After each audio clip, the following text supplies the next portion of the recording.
Hello again, everyone.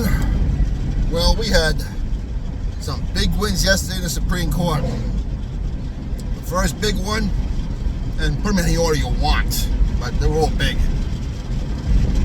Birthright citizenship is squashed. And a 6-3 vote, Trump got a big victory there. The second one, where Muslims and Christians actually united to fight off the LGBT crap that was going on in the state of Maryland.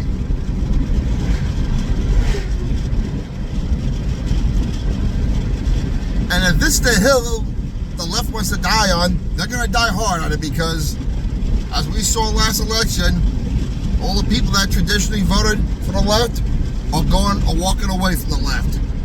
There's always that threshold where it becomes too much, where people will just say, that's it, I've had enough.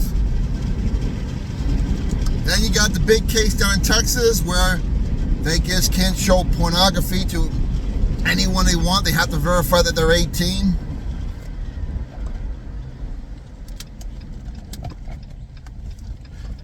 So another huge win for sanity. You know, it's pretty sad that this is what our world's come down to, that common sense, like things like this had to go all the way through the Supreme Court.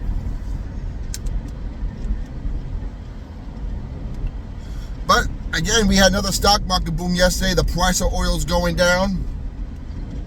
Unemployment's going down. The only thing going down is the interest rates. And Jerome Powell is trying to fight it. And it's going to be a battle he ends up losing.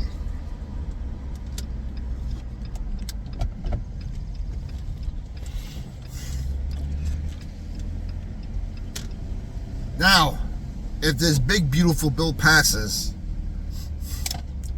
even though we're not seeing the reduction in inflation right away, with the drop in gas prices, you're going to feel it that way. If he gets these tax cuts through, you're going to feel it that way also. And right now, Trump is more and more trying to set up the new economy backed by gold, so that the transfer over, the pain is not as bad if we would just flip the switches and just send everything into a panic and into chaos.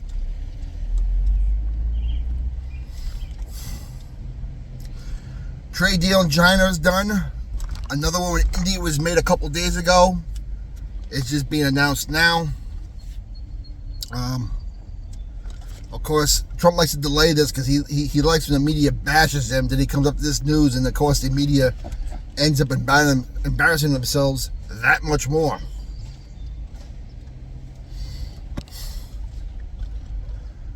But why is that big? Because it's something called leverage. For all these people claiming that Trump is controlled by this guy, Putin, or Trump is controlled by Bibi Netanyahu, which is absolutely ridiculous. Trump has all the leverage. And you see it now through the stock market. You're going to see it now on the price of oil. As we become more engine dependent, because it's going to take a while, permits, getting the stuff there, heavy equipment, digging. But eventually, as we bring back manufacturing also, eventually we're going to feel that way. So if you expect the prices to just turn on and off at the grocery store, it's not going to happen, because the prices you see is what the prices they were bought of under that period of time. But eventually you're going to see it through your taxes once this big, beautiful bill gets through.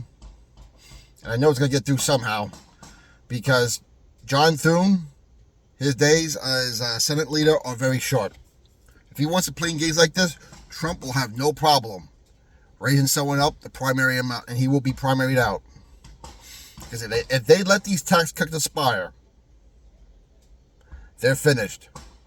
That's why Biden never got rid of the tax cuts Trump put in when he was president, because he knows it would have been more disaster for him than anything else.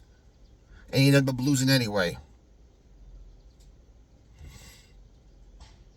So this was one heck of a week for Trump. Despite the Israel-Iran thing, Trump has all the leverage. Trump is calling the shots, whether people want to believe it or not. Yes, I know we're fighting the Rothschild banking system. And Trump has to play the game right now until the new economy is set. NISA, JUSA, money backed by gold, get rid of the Fed, get rid of the IRS. It all takes time. You can't take over 110 years of corruption and change it overnight. But let me tell you something. When history's said and done, Trump is going to be on Mount Rushmore. Your comments down below. What's your opinion? I'd like to know. Keep the country in prayer. We'll talk to you later.